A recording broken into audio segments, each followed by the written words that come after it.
This is Michigan embedded correspondent John Solberg, and you are listening to the BBQ Central Show. Start the game! Let's go! We'll do it live. Okay. Well, do it live! I'll write it and we'll do it live! So to get that perfect barbecue, you use wood. Are you sure it's safe? Whatever. We put the lighter fluid on, strike the match, and... Oh, should we call the fire department? That might be a good idea.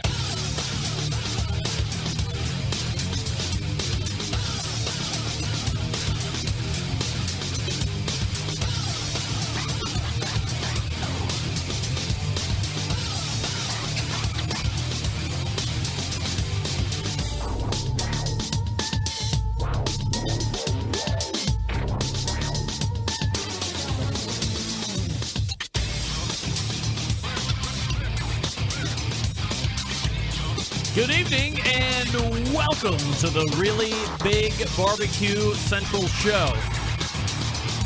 It's a show that talks about all things important to the world of barbecue and grilling. Originating from the Rock and Roll Hall of Fame city of Cleveland, Ohio, the barbecue capital of the North Coast. I am your program host, Greg Rempe. Happy to have you on your Tuesday evening. It's the holiday season, so whoop-de-doo and dickory-dock. If you want to jump in on the show tonight, here's how you do that. You can get in touch with the show by calling 216-220-0966. Email Greg at the BBQCentralShow.com. On the Twitter and Instagrams at BBQ Central Show. Anything else you want to find out about the show can be found at the main website, thebbqcentralshow.com. And here's what's happening coming up in about 12 minutes from now. He is the traditional second Tuesday of the month guest. He was out last month, and if we could probably count, well, let me say it this way. This guest has probably missed as many of his own segments as I've missed total shows lifetime. In saying that, it's obviously very, very few. And to his credit, last month he did make an effort or did offer a potential solution where he wouldn't have to miss. But after reviewing what the possibility was, and while I am traditionally optimistic, I only saw a potential downfall doing phone Skype in a restaurant, downtown Chicago. It screamed all sorts of potential fun, but way overridden by disaster and audio issues and restaurant noise and things not happening the way they're supposed to do. And then, of course, my mania would kick in and the OCD would kick in. I would probably have hung up on him at some point out of frustration, all of that. And I said, you know what? Let's save ourselves the headache. I have plenty of time to figure something else out. We backfilled with great guests last month, so no worries. But he is back, large and in charge. Meathead from AmazingRibs.com is back this month. We have plenty to talk about. It is, as I'd mentioned, the holiday season. A lot of holiday season stuff involves getting gifts, also buying gifts. And if you are in a household that enjoys live fire cooking, perhaps your wife or boyfriend or girlfriend or whatever it is a enthusiast of the live fire persuasion, and they are subtly dropping hints, or maybe somebody said, hey, if you want to have an idea of what to get me this holiday season, tune in to the BBQ Central Show all December leading up to the holidays, and they'll probably ask a lot of their guests what they're recommending, and then also what they would like to get, and then figure it out from there. Because a lot of my guests aren't going to give you crap suggestions on what you should get the important people in your life if they are a fan of live fire. Meathead is certainly no exception to that. In fact, I would say he is probably one of the leading experts in this particular category. Certainly everybody likes to think that if they're in this industry and they have even a monicum of experience, that they can recommend to you some really great gadgets to help you be more accurate and enjoy end products, because that's all we're looking to do in the end, is have a nice, consistent, delicious end product. And there are gadgets and tools and tips and tricks and methods out there widely available to help you execute that. So we'll talk to Meathead about that. Also, what he might like to see underneath the Christmas tree or whatever it is that he celebrates. And prime rib tips. And I might ask him about heirloom turkeys. Also, some business stuff. Social media, the website. Especially for Meathead, that's a big thing. Also, you might be surprised as time allows how Google quantifies and or classifies barbecue pulled pork. You want to be tuned in for that discussion for sure. That will take the balance of the first hour. Then we will move to the second hour. And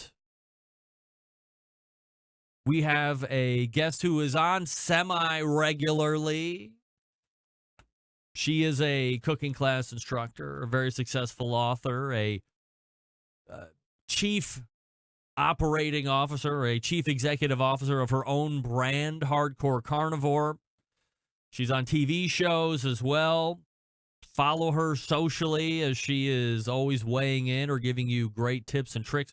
You know, some similar stuff that we'll talk to Meathead about, but some way different stuff as well. Jess Pryles rejoins the show for the second hour. So 2 great guests for 2 great hours. It's going to be wonderful.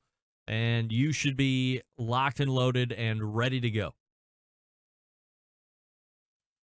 All right.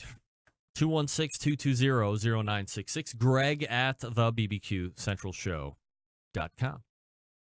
If you're not following me socially, me at BBQ Central Show on Instagram and Twitter / BBQ Central Show on Facebook. You know, I want to follow up on Craig Barr. You would recall Craig Barr is the gentleman that is taking Popeye's chicken corporate to trial over this whole fiasco of chicken sandwich. Now, not fiasco in Popeye's eyes, of course. It's been a raging success at both releases. But much to Craig's chagrin, and perhaps more to his custom Mercedes-Benz tires and wheels chagrin, as he was chasing all over the greater Chattanooga area to try and find one of these things, and with no luck until recently, he decided that enough was enough, and somebody had to take Popeyes and Big Chicken in general to task. And to task, he meant to court, and it's actually being sent to court. That will be tried. And this is something that I am both not surprised and completely surprised with. Tomorrow, we'll start the first day of operations on the movie that he mentioned during his interview on this very show. I believe the title was First Day on the Job. And he went into the stream of consciousness as he laid out the plot and the main characters of this film and how it was all ranging in a time span of no less than 1 day. Can you believe where this movie, or at least part of it, is going to be shot? You're not going to believe it. This is not a joke. It is being filmed. By the way, confirmed by Craig Barr himself and the person that owns this property. It is being filmed, again, at least in part, at the Midnight Oil in Ooltewah, Tennessee. And if that city sounds familiar, it's because Midnight Oil is owned by my very own Tennessee embedded correspondent, Steve Ray. So while Steve was an integral part at helping me corral and hogtie Craig to come on the show and do that interview last month or a month and a half ago or whenever it was, there was obviously some type of kismet or kinship or kindred spirit, or however the hell you want to describe it. But Steve offered up his gas station, probably tongue-in-cheek originally. And lo and behold, Craig Barr is an actual movie maker who had script in hand, was ready to go into production as we were having that interview. And I was getting feverish text messages during the course of the day today that announced we'll be showing up at the Midnight Oil. Casting calls will take place between hours of X and Y. Production people should show up at this time. Insurance riders will be passed out and signed by all the operating parties. This thing is incredible. It's incredible. There will be a movie at Steve Ray. Now, I mean, the cautious person in me wants to take a beat and say, is everybody going to show up tomorrow? But it sounds like if you have nothing better to do and you can get to Ottawa in the next 12 hours, you might actually see, I don't know if I would term it a major motion picture, but you will see a motion picture potentially at the start, right? At the start at Steve Ray's Midnight Oil. Oh. Big things happen when you're connected to this show. According to Steve Ray in the instant chat, he's there right now conducting interviews and filming.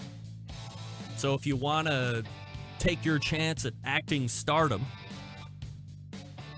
get down to Steve Ray. Steve, what's the going rate? Do you have to be a SAG member in order to get paid? Exciting times in Ooltewah, Tennessee. Motion picture making mogul Craig Barr in town, making it happen. Before we get to Meathead, I'll talk to you quickly about Southside Market and Barbecue, established in 1882. Southside is the oldest barbecue joint in Texas.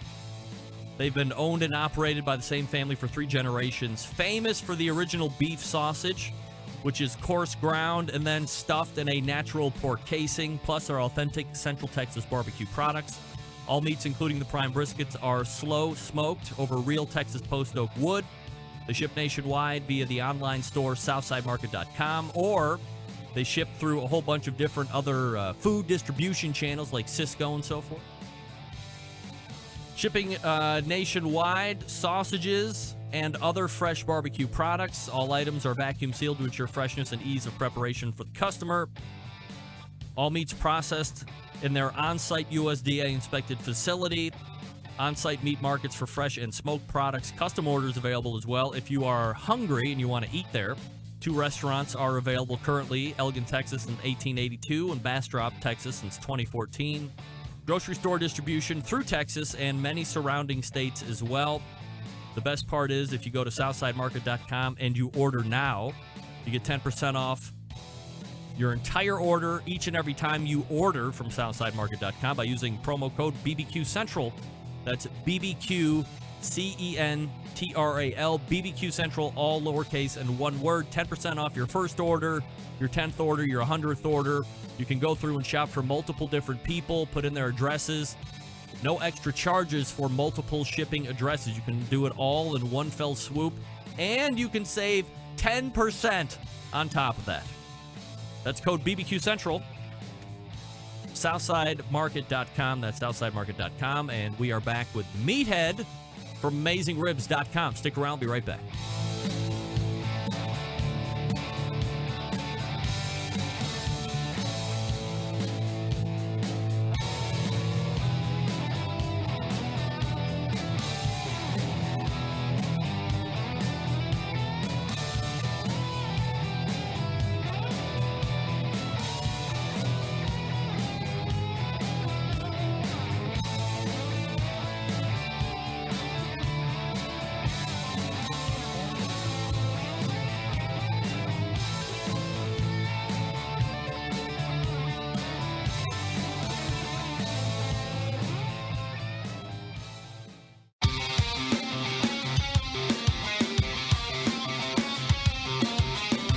Broadcasting live from the BBQ Central Show studios in Cleveland, Ohio.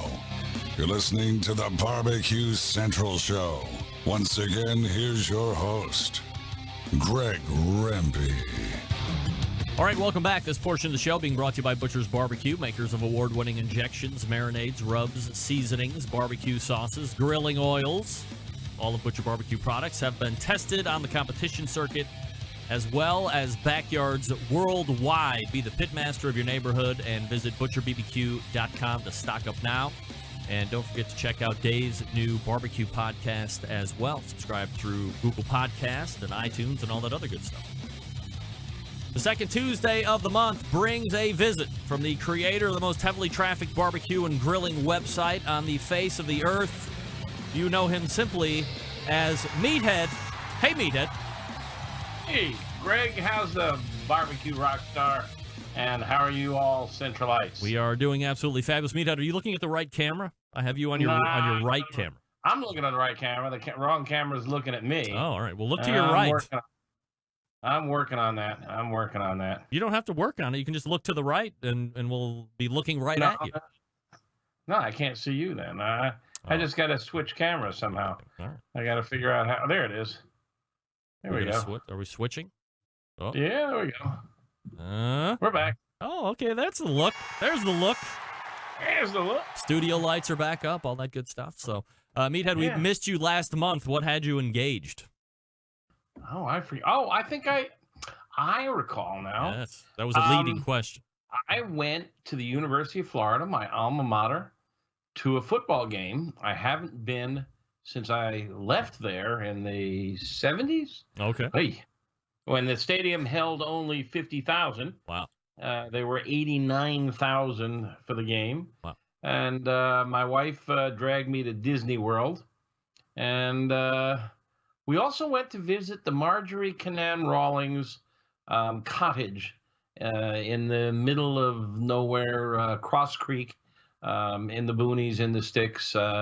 She's an author whom I admire. And so we went and visited her estate. I thought you were at dinner at a Smith & Walensky's with the guy from Hasty Bake.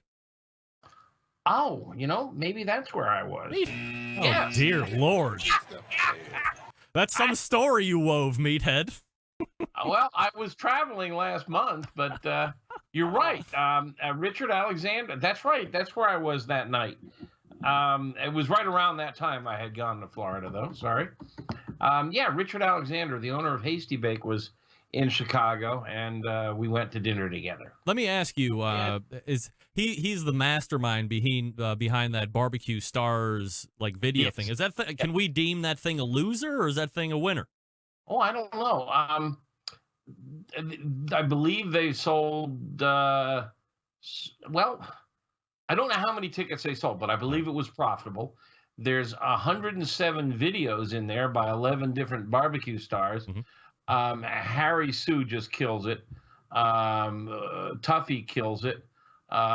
Several the steak guys are great. There's several. Oh, Kent Rollins, the campfire cook, the chuck wagon cook, fantastic. I learned so much watching him. Some of the others were less than thrilling, but 107 videos. They charged the pre-sale price was $200. So a couple of bucks a video. The final price was $300. So they made money and they're happy, and there's probably going to be a second season. Okay, and it's closed off, right? That was the whole thing. Was you had to buy in a certain period of time, and otherwise you were closed out. This was the owner of the program, not Richard Alexander. He worked with her as a consultant. They have this marketing concept that it becomes more special if the tickets are for sale for just a limited time. Sure. And, my daddy taught me never leave money on the table. It should be open 24/7, 365. And they said, sale ends on such and such a date, and you can get on the waiting list. They did reopen it last week, and they put in a gift option. I'll take a little credit for that. I've been hounding them to open it up for the holidays because it make a nice gift. So it turns out that I've had a little more than just being one of the video stars. I've had the chance to help them think it through and influence them, and I think it's got a good future. All right. I think that the price needs to be maybe adjusted downward. I think they need to bring in some other people who are who get it. A couple of the barbecue stars didn't quite get it, and they just didn't deliver with great videos, just a few. But I learned a lot watching them. And I got to tell you, Kent Rollins, the Chuck Wagon. You know Kent Rollins? I don't know. No. Oh, you gotta go video. He's got YouTube videos. This is a guy that actually follows cattle drives in a chuck wagon. He's got a beautiful young wife who's a good photographer, and he knows how to cook over campfires. He's got a special stove. You would absolutely blow your mind how he cooks a brisket in a Dutch oven. It just, I mean, man, the guy does pies and biscuits, everything in Dutch ovens, open fire. He's out of Oklahoma, and then he's got a new cookbook out. And I got a copy, an advanced copy of it. It's just wonderful. It's full of stories from the range and stuff. He's just got personality out there. Big handlebar mustache. Yeah. I mean, he is made for TV. He just knows his stuff. Meathead, you've piqued my interest because you mentioned it a couple different times. Will you give the names of the people that you thought weren't that great on the videos? Will you name them? So you are asking me to make enemies. No, but you've pointed out twice that you thought there were some lackluster performances, so let's help them out by naming them.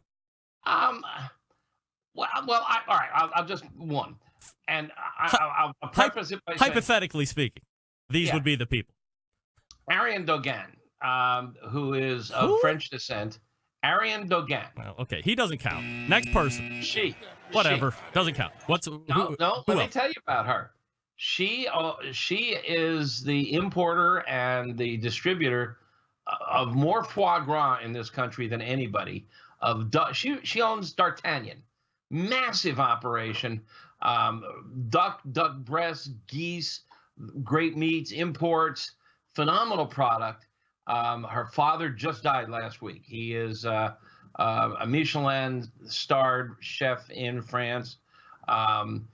She is really trained in French cooking, and she talked about grilling, and she did a little grilling on a gas grill, and she was showing us how to check the temperature of I think it was a duck breast. She was sticking a metal probe in there and touching it to her lip, and that's how she was gauging the temperature. And it's like, oh my God, come on, Ariane. But I mean, if you're a French chef and you're in a restaurant and you're cooking 100 duck breasts a night, that might work. But, if you're a backyard cook like me and you cook duck breasts once every 2 months, maybe, I need a thermometer. Sure. So I don't think she quite. And some of the other guys didn't drum up a lot of business. We sold more tickets than anybody on our website, but it was, I'm telling you, Harry killed it.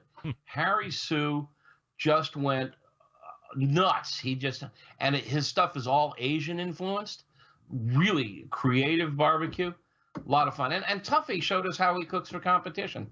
And he was just, laid back, fun stuff. All right. Meathead can be found at AmazingRibs.com, of course. He's also on Twitter and some other social media platforms, which we'll probably get to here in a second. It is, of course, holiday season, whatever you're celebrating. It's Hanukkah, it's Christmas, it's Kwanzaa, it's all the above. Everybody is racing to me now saying, don't forget Festivus. For the rest of us, of course. Feats of strength to follow in the second segment. Me and Meathead will go to the mat to see who's strongest.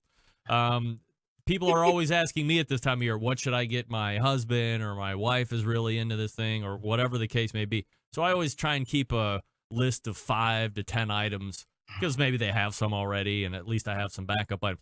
What are people asking you, what's hot this Christmas and holiday season to give as gifts? Well, I'm not getting asked a lot, but we did publish a gift guide on AmazingRibs.com, and we broke it down by price. Under $50, 50 to 200, 200 to 500, and so on. And, number one, depending on how expert the person is, you just can't go wrong with a good thermometer. I mean, but nowadays, and I think we've had something to do with this, barbecue cooks have come to understand that cooking is all about temperature, all about temperature control. And a medium rare steak is 130 to 135, and that you can't pull a pork butt off at 170 and expect it to be done. That you need a good thermometer both for the meat and for the oven. Oven, in this case, is a generic term for pit, smoker, grill, or your indoor oven. So you just can't go wrong with any one of those. A good thermometer. We recommend some of our favorites. I try not to be too commercial, but we got a electrical engineer, Bill McGrath, who tests thermometers, and we've got over 150 thermometer test results and ratings, so you can pick a price category. There's some really cool new devices out there that are Wi-Fi connected or fan connected. You know, the Barbecue Guru was the original, and there's like 10 of those things out there now, where if you're cooking with charcoal, you can attach this little fan device to your smoker, and it'll turn the air on and off, and you can control temperature by airflow. So there's just a whole bunch of really cool stuff out there. Here's something. Hold on. Away he goes, ladies and gentlemen. Meathead on the run. Oh wait, he's coming back. It's a good thing I got my Oh, pants. I have one of those. I got that exact same thing right there. I have. Is this the coolest The thing? Ken Onion Workhorse. Yeah, this is a knife sharpener. Yep. It's I don't know, about $150. How much is it? You remember, Greg? No, I got mine for free, I of can look course. it up. I can look it up. But this is. Stand by. I'm looking up the price. It's got a variety of belts, and you can tighten the belts and loosen the belts and set the angle, the dangle here, and I mean, a sharp knife. There is nothing like it. And I still don't have the price yet. I'm looking for that. All right, it's on Amazon. There it is. $129. Yeah, 120. I got 126.40 on Amazon. Yeah, right. So let's call it 130-ish. Yeah, in that range. Well, 126. But it's very cool, and it looks like it's going to last forever. I've had it for a while, and I kind of like it. So that's knives. I have fallen in love with the Gunther Wilhelm knives. Oh. And he is a big proponent. There are really some clever design features here.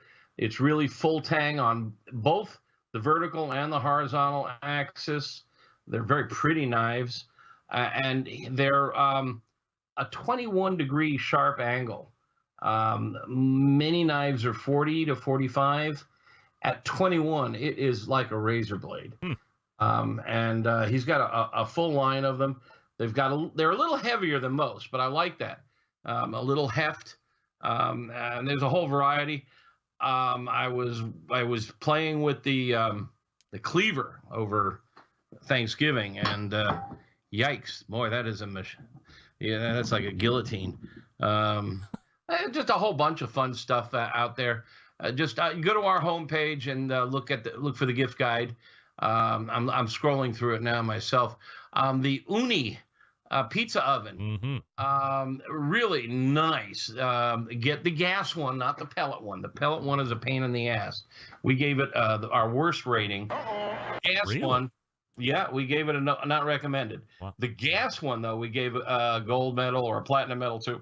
Really nice. 90 seconds to 2 minutes. A really good pizza. Takes a little practice because it's a small space, but if you like pizzas, it's an outdoor oven. You can't cook indoors with it. Right. There's a really good indoor pizza oven by Breville that's like $700. The Uni's like $300. No assembly. It's really easy to work with. The Breville also no assembly, but it's $700. But it's an indoor. It's electric. And it is also phenomenal. It really makes great pizzas. All right. It has 2 burners below and above, because that's the thing about pizza is getting what I call simultaneous pizza-gasm, getting the top and the bottom cooked at the same time. It's tricky. Sometimes you get the bottom done and the sausage isn't cooked. That's dangerous. Or vice versa. The top is done and the cheese is browning and the bottom is still soft. Yep. So this Breville is really clever for that. A bunch of stuff that we recommend. You have everything that a live fire artiste would want, of course, but is there a gift that you're secretly pining for that shows up this holiday season? I heard you say that in the intro, and I started trying to think, oh my God, what do I want for Christmas? I am in the enviable position that now your listeners are gonna hate this, but I got everything I want. All right. I mean, You don't I mean, want it's my- you don't want a Kalamazoo hybrid or the new well, now you're Kalamazoo talking. green New egg or whatever the hell that thing is. Yeah. But I've got a Heston on my deck, which is just Oh, an awesome gas grill. yeah. I've got every kind of grill and smoker that I could possibly want, and I've got every kind of accessory and thermometer. I have like a steamer trunk full of thermometers. Yeah. All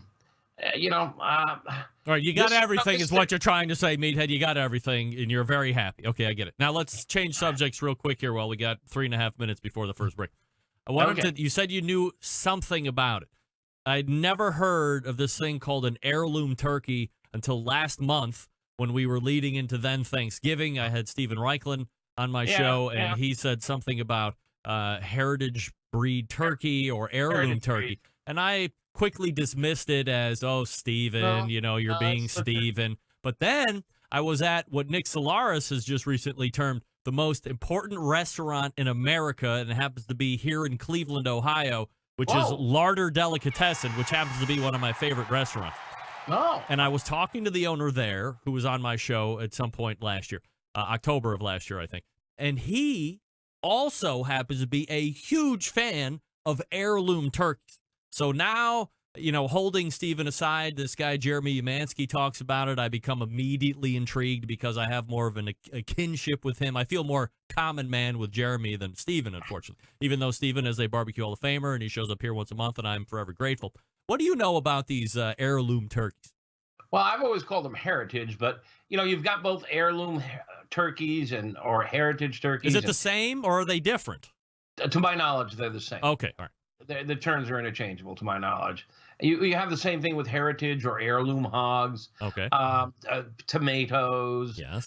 What's happening is over the years, the food industry has crossbred turkeys, chickens, hogs, steers to meet the market needs. So in the case of turkey, they have been crossbred to grow fast, mature quickly, and have big breasts. We're talking about turkeys, right? Yeah, I was waiting for you to punch up something. Thank you. That's the punchline there, fella. Got it. But there are a lot of people that like turkey white meat, and so they want big breasts. And so the breed Milagros Galapavo, I think is how it's pronounced, is the standard commercial farm-bred turkey right now. But there are its parentage, the birds that it's bred from, and then others that have just died off, or small amounts of them have remained on mom and pop farms because they like them. Maybe they take a little longer to grow, or the breasts aren't big enough, or they're more susceptible to diseases. Some of these are being brought back. Same thing with hogs. I mean, you've heard of people talk about heritage hogs. Sure. The breeds that are most commonly mentioned are Narragansett and Bourbon Red. They're closer to a wild turkey. The meat is a little darker. It's not, the white meat is still white meat, but it's, a little darker, and therefore a little more fat, a little more flavor. I'll have to come into town and we'll go try the turkeys that your friend is selling. Well, so he's not selling them, but there is a what do you call them? Place called Ohio City Provisions, which is a seller of. They can get their hands on these heirloom turkeys. Yeah, and I must confess, I've never had one. I've heard about them. I've talked to people about them. Turkey is not my favorite meat, but I do enjoy Thanksgiving. I do enjoy the turkey with Thanksgiving. I've learned how to cook it as well as you can. You can cook it. What I like most about Thanksgiving is that no matter what your race, religion, political persuasion, we all eat turkey. We all eat mashed potatoes. We all eat sweet potatoes. We all eat cranberry sauce. All right, somebody out there probably is eating duck or raviolis or whatever, but so many of us eat the same meal. Yeah. We talk about how divided we are in this country. Here we have a government that's about to split itself in half, and on Thanksgiving we all sit down and eat the same meal. I just think that's the coolest thing ever, and it's the only holiday that centers around food. Yeah. I mean, we do have a feast on the 4th of July and Christmas, but this is meant, I mean, it's a harvest dinner. It's about food. And I just think it's, so it's therefore my favorite holiday. All right. That's Meathead from AmazingRibs.com. Meathead, you chill out here for just 1 second, and I will talk to the folks here about Green Mountain Grills, which is one of the premier pellet cookers out there on the market today. A couple different sizes to choose from. We are in the teeth of football season, so whether you're a pro fan or a college fan, there's going to be parties afoot, tailgating possibly, and at least here in Cleveland, you can't take charcoal into the Muni lot anymore. They're going to kick you right out, or they won't even let you in if you got charcoal. They don't want that to be hanging around, causing fires and blowing cars up. But I bet they let that pellet cooker right in the door, and the Davy Crockett is the portable option. It's got really good capacity for the amount of portability it offers you. It is cooking on wood pellets, so you get that flavor. It's got 12-volt technology to power it, so if you don't have access to the traditional power outlets, you can plug it right into the 12-volt outlet in your car, truck, van, or SUV. You're powered up, and you are ready to go. Now, if you want something a little bit bigger on the deck at home, you can get the Jim Bowie or the Daniel Boone. Both of those are great offset cookers, are great pellet cookers as well. Great in the barbecue temperatures, not too bad in the higher temperatures, but hey, if you want to get crazy, and Meathead was just talking about pizza, they make a really great pizza oven insert for the Jim Bowie and the Daniel Boone. Rip the guts out of the ordinary cookers, set that pizza oven insert right down on top of the fire pot, and then set your temperatures accordingly. 350 degrees will get you about 700 degrees at the stone. So if you want to rifle up to 1,000, set that cooker at 500. And you are operating at the extremely high temperatures. I don't personally prefer to cook that high because if things get loose, it goes bad quick. I like that 625, 650 range. Done in about 2 minutes. Can't complain. And everybody has so much fun with it. Plus, at only $130, you can't go wrong. Get that. That's a Christmas present I'm telling everybody to get if they got a Green Mountain Grill and they don't have one already. Hit the website, greenmountaingrills.com. They have sauces and rubs and pellets and all that other stuff. Or visit a Green Mountain Grill dealer near you. You can find that on the website as well. Green Mountain Grills, a longtime sponsor here of this show, and they are signed on for 2020 as well. So happy to have Jason and the gang continuing on with the show here. Meathead coming back up out of the break. Stick around. We'll be right back.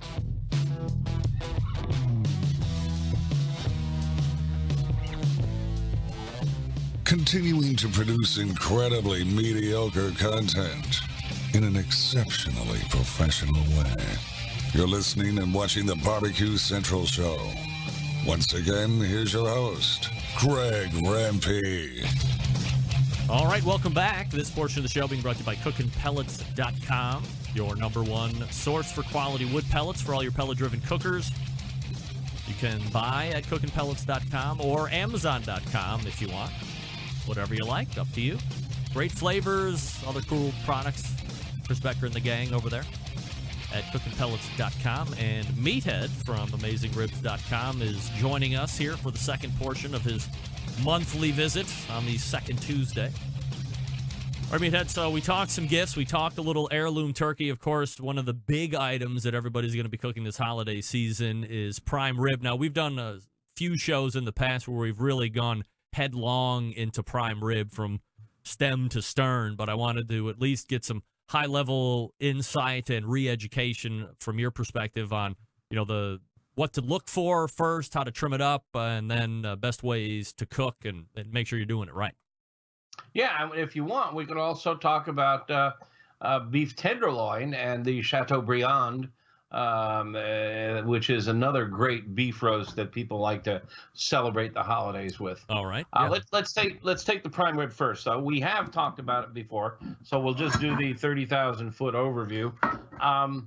A full beef primal, which is the rib roast, which is where the ribeye comes from, is the that longissimus dorsi muscle that runs along the spine and on top of the ribs, is probably the best all-round cut on a steer. And you want to order a beef prime rib, they call it, but it is not necessarily USDA prime.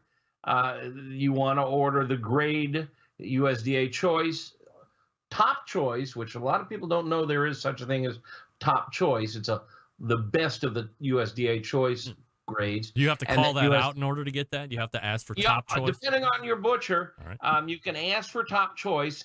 Basically, it's USDA choice, and then the butcher will just look. It's not labeled top choice. The butcher will look over what he's got in inventory and pick the one that's the most marbled. All right. And then USDA prime, and then, of course, Wagyu and so on. So, go for USDA choice if you can, or better. I order a full 7 bones. 7 bones is the full rib primal. It's running around 14, 15 pounds, depending on the size of the steer. I usually try to get certified Angus, USDA top choice. When you jump into prime, you pay a lot more. Yeah. And I think choice or top choice is really tender and juicy enough. And I order it bone on, but I remove the bones. Now, I know a lot of you like to cook on the bone, but it is a myth that the bone adds flavor to the meat. Remember, the bone is marrow coated by an 1/8-inch thick shield of calcium, and calcium has no flavor. It cannot alter the flavor of the meat. What it can do is it can alter the heating properties of the meat. It can block heat from entering, and that's why the meat closer to the bone is often less cooked than the meat on the other side. Personally, because I'm a control freak, and anybody who's watching the show knows that, I want the meat to be cooked the same all the way around. I don't want rare to raw next to the bone and perfect medium rare away from the bone. So I'll remove the bone, and that's a whole nother meal. I mean, I love beef back ribs, and a 7-bone slab is enough for 2 of us. Or you can take that and throw it in a pot and make a great stock out of it. So I'll take the bone off, and I'll trim off almost all the surface fat. And there is a lot of surface. Oh, I forgot. When you order your beef rib primal, ask the butcher to either remove or break the chine. The chine is where the bones connect to the backbone. And if you don't remove that, it becomes a real pain to carve it, especially if you're going to cook it bone in. You won't be able to cut through that chine. So get that chine removed or broken, preferably removed. And you can also ask them to remove the bones and have them sell it to you. All right, so then I want to remove almost all the fat. There's a lot of surface fat on here. The problem is when you put your rub on a big glob of fat, what happens when you serve the meat? The people carve off the fat layer. There goes all your rub. So I'll peel off almost all the fat, maybe an 1/8 inch, 1/4 inch, which most of it will melt down.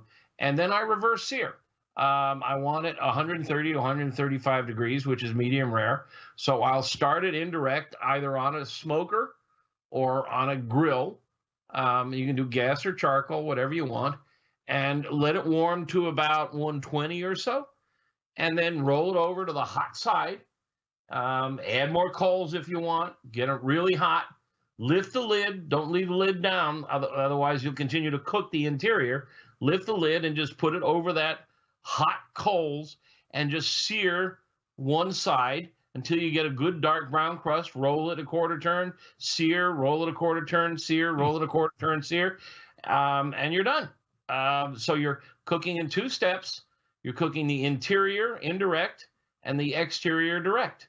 And it works out great. It can take a long time, depending on how thick it is.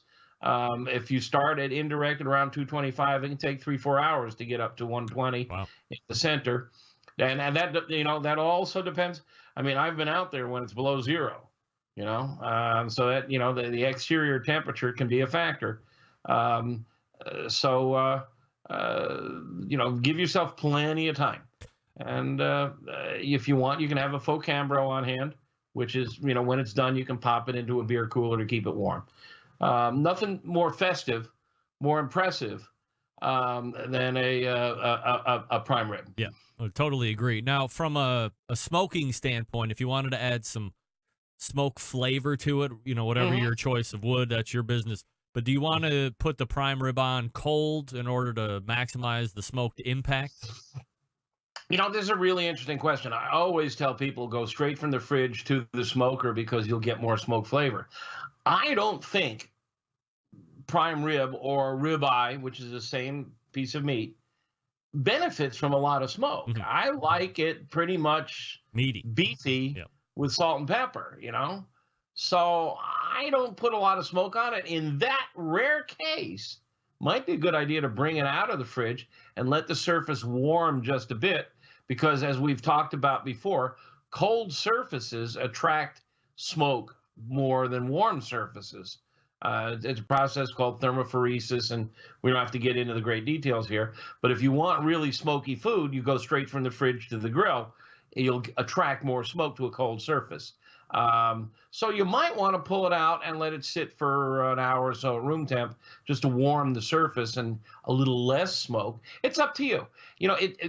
As we've talked about before, and it's nice to know that the more I read books about cooking and grilling and smoking, people are learning from what we've been teaching.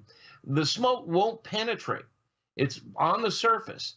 It won't get more than 1/8 of an inch below the surface. So you're not going to get the center of that gorgeous beef roast smoky, and that's probably just as good. So you're just adding a layer to the exterior, and that's wonderful. All right, Meathead joining us here on the show, AmazingRibs.com, his website. Let's change gears here for a second, Meathead. You had mentioned in the first segment when we were talking that you had a dislike for Twitter, and there was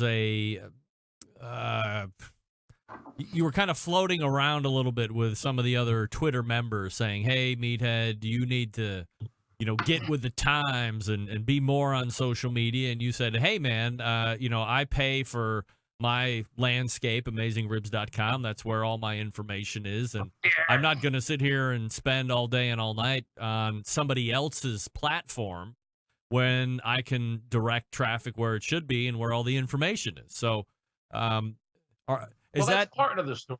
All right. Well, fill us in. The real part of the story is I get people come onto Twitter and they say, you got any tips for cooking a brisket?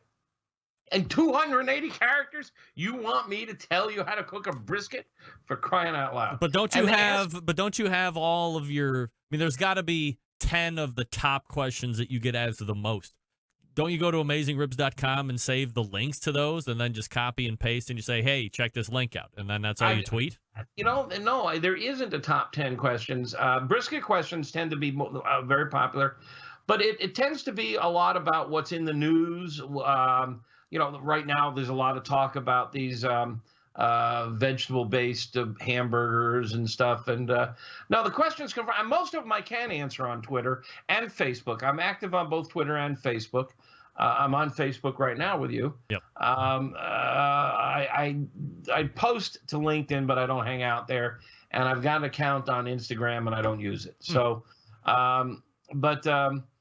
I answer questions all the time. We post a barbecue and grilling tip every day around 3:00, and then more at other times as the urge comes to me. And I answer questions when they pop up, but I only check Twitter like once a day. I'm watching my website all the time, and we've got paid moderators who know their stuff watching my website. So I'm constantly trying to remind people, if you've got, we get questions like, help, my turkey's burning, what do I do? Well, don't ask me on Twitter. Yeah. Come over to AmazingRibs.com and we'll be right there for you. Let's get into some Facebook questions. You want to do that? Sure. Here we go. I want to mention before we go there. Go ahead.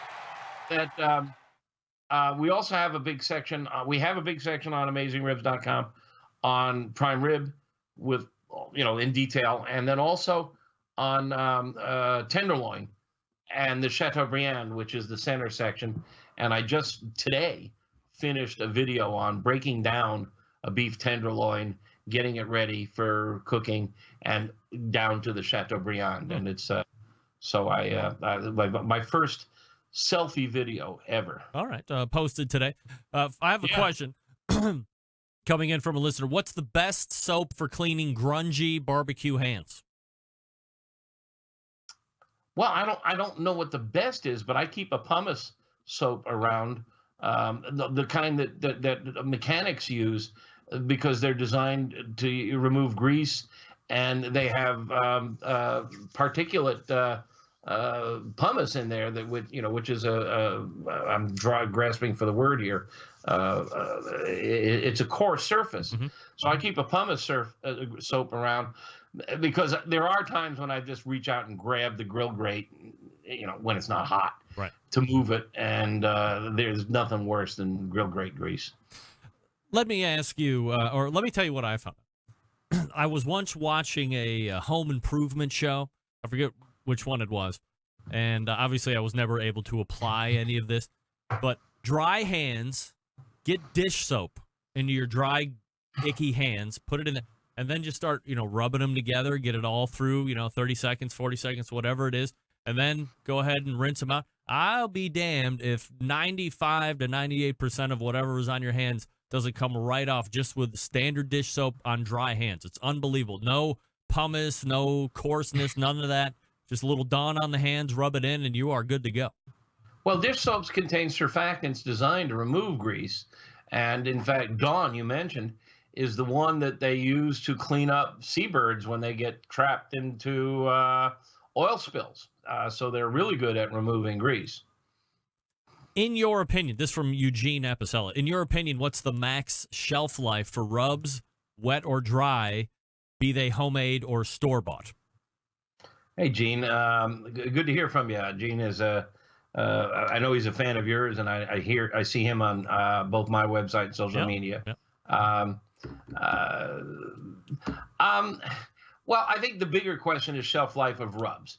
The rule of thumb is 6 months to a year. Shelf life of spices and herbs. Each of them are different, but they contain volatile oils and aromatics, and that's what makes them enjoyable. And with time, those oils rincidify, they oxidize, they lose their potency, their intensity, their flavor. Rubs, which are blends of them, will perhaps their profiles will change a little. Maybe the green herbs will alter faster than the brown spices, so that the flavor profile will shift a little. But they, in general, I've had rubs around for a year or more, and they're still workable. They're still I hate throwing them out. What I do with them sometimes is I'll use them as a smoke source. I've been playing lately with what the Chinese call tea smoking, where you will make a little packet, and you'll put tea in there, and they often put star anise and other things in there, and fold up the packet and poke a few holes in it, put it in the bottom of a wok, put a rack on top of the wok, and put the duck or whatever on top of that, close the lid, and you can smoke inside this little wok. And I've played with that technique with a pan, sprinkled old rubs and spices on the bottom, even sugar.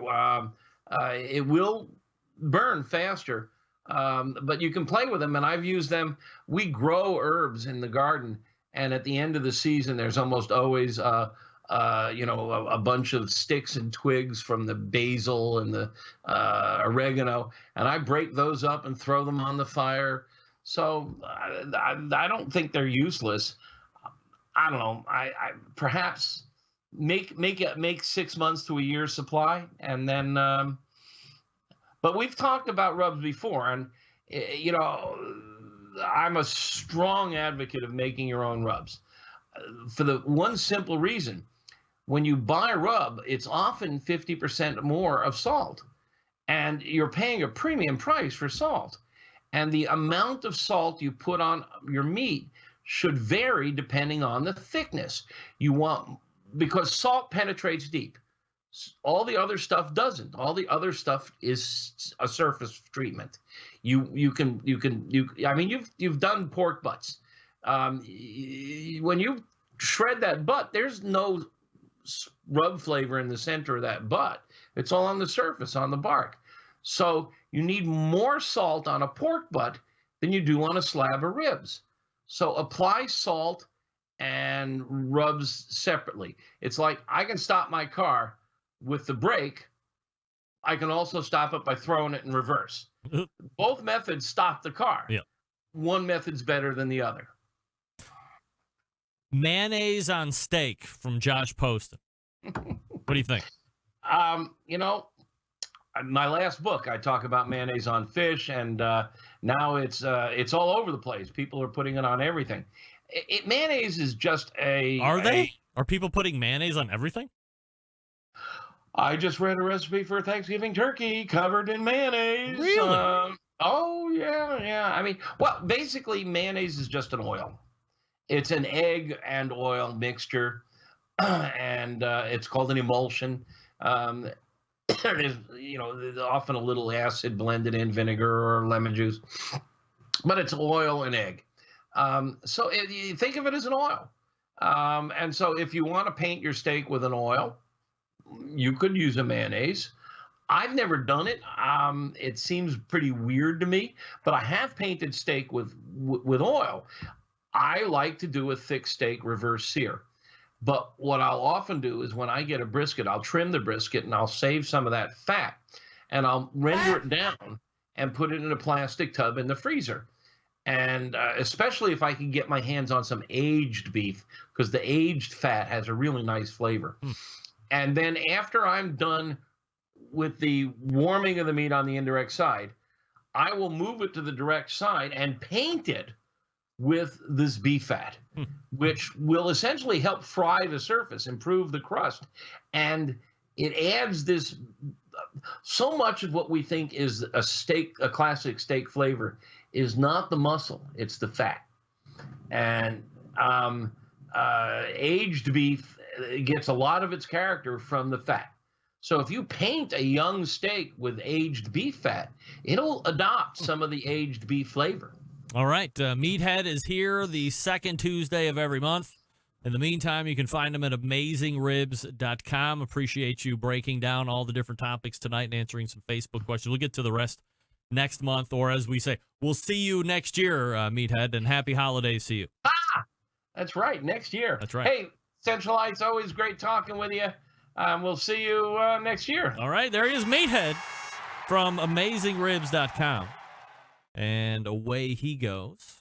So once again, if you are in need of help, assistance, questions, and or otherwise, just go to AmazingRibs.com. And as Meathead said, while you may see him hanging out here and there on Twitter or so forth, mostly at AmazingRibs.com.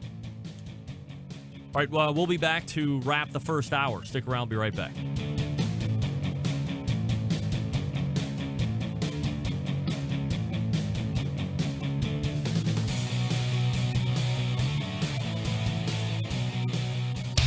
Big name interviews, advice on cooking brisket and ribs, and the only host willing to share his honest opinion on all things important in the world of barbecue. It's the BBQ Central Show. Hey, here's a great gift.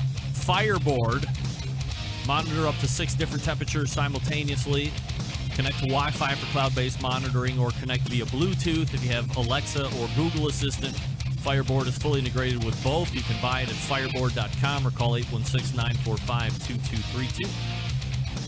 Highly suggest getting one of those if you don't have one. You're looking for a great gift. 6 ports. Easy to use, easy to set up, easy to get on the local area network, all that stuff. Keeping with the mayo talk just for a second, Arby's on their brisket sandwich uses a layer of mayo on the bottom bun and then puts the meat on top of it, so when you chew into it, you bite. The mayo actually takes on the flavor of the brisket, so they can not put on as much brisket, but your mouth is tricked into thinking that there's more brisket on that sandwich because you have the mayo coating your mouth. giving you a beefier mouth satisfaction. Is that right? I mean, that's why they do it. It sounded weird to say out loud. We're pointing to the second hour. Refresh drinks, and I'll meet you back in about 2 minutes. You're listening and watching the BBQ Central Show right here on the BBQ Central Network. Stick around. We'll be right back.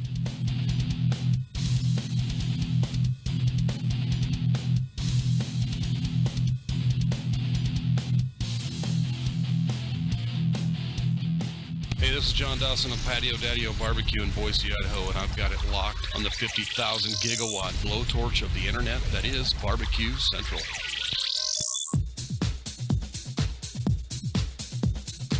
Happy to have you aboard here for the really big barbecue show. Boing. We cook because we have to, and we grill because we want to. Hit me. Fine, how you doing? You have a great show. I'm a big fan.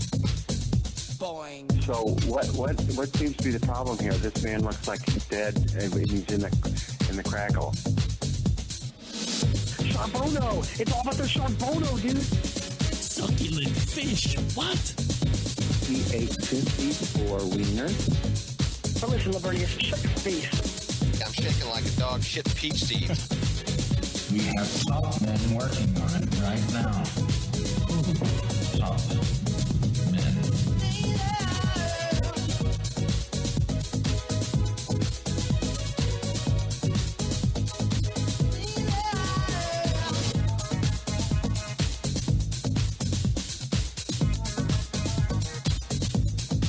And just like that, we're into the second hour. And I adjusted my camera shots on accident. We're back to normal. Welcome to the BBQ Central Show's second hour. If you've missed the first hour, don't worry. You can get a podcast in about an hour or so from now. Tuesday's show will be up. The first hour of this show will be up Wednesday, the second hour on Thursday. And you have your best of show coming up as well. That'll be episode 102, if I'm not mistaken. Wow, Don't forget, you can follow me socially at BBQ Central Show on Instagram. Same on Twitter, /BBQ Central Show on Facebook. So be sure to check that out. If you're not giving me a follow, then please do so. I try and make my interactions on social media worthwhile. I'm not bombarding you with ads and sponsored this or that. If I do a sponsored thing, of course, I'm going to obey all federal guidelines. I think there are federal guidelines, actually, that tell you that if you're compensated or somebody is giving you something for free, that's like the first thing that you have to mention before anything else. I don't know a lot of people that do that. Coming up on this edition of the best moments of the BBQ Central Show in 10 minutes or less, the guy that was just on, Meathead, talks about, let's see, when was this? So this was back in September of 2016. I'm sorry, that is incorrect. December of 2014, we had a in-depth discussion on perhaps many people's third or fourth favorite food, fried chicken. We discussed it all. Dredging and coating with the breading and doing the pan fry versus the deep fry and what are the advantages of one versus the other. Of course, if you're any listener to this show, you know that Meathead has been a staunch supporter of pan fry, where the oil doesn't cover the whole piece of chicken that you're frying and that there is contact on the bottom of the pan. So, if you're interested, check that out. Coming up Friday, the best moments of the BBQ Central Show in 20 minutes or less. Or as Guy the Cooking Sam says, 20 minutes of barbecue in 14 minutes. That's my favorite. Yeah, that's my favorite. Episode 102. I want to keep this within the holiday season, but I have to tell you that as I was coasting through Costco Friday or Saturday or whenever it was. I think Saturday. I quickly realized that there are two different kinds of shoppers. And this, while it happens to be during the holiday season, this has nothing to do with holiday. This is how you are made up as a human. And there are two different kinds of shoppers. There is a good shopper, the right way to do it. That's shopper B. But there's also shopper A. And if you're not familiar with shopper A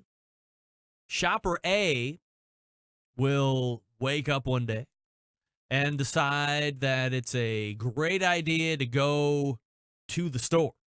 And you might be married or dating, and hey, I'm going to go to the store. And your next question is, okay, for what? Shopper A says, well, I don't know. I'm just going to go to the store and shop around. And they get into the store and they find inspiration, I guess, by milling up and down the aisles, whether it's the grocery store or the shoe store or the department store. And 8 times out of 10, after they have done whatever it is they've been doing for hours on end, they come back with nothing. And you say, did you go shopping? And they said, yeah, they didn't have anything. I don't understand what these people are doing. How can you possibly go to a store and not have a plan of attack? I'm telling you right now that if breathing and heartbeats were not involuntary actions, if you had to choose to breathe and make your heartbeat in order to stay alive, shopper A might choose against both of those. And they would cease to exist, and they would probably be okay with that. Because maybe it wasn't convenient for them. They don't dig that. They don't want to put that much effort into it. Shopper A, maybe. Let's go and see what happens. Who needs a list?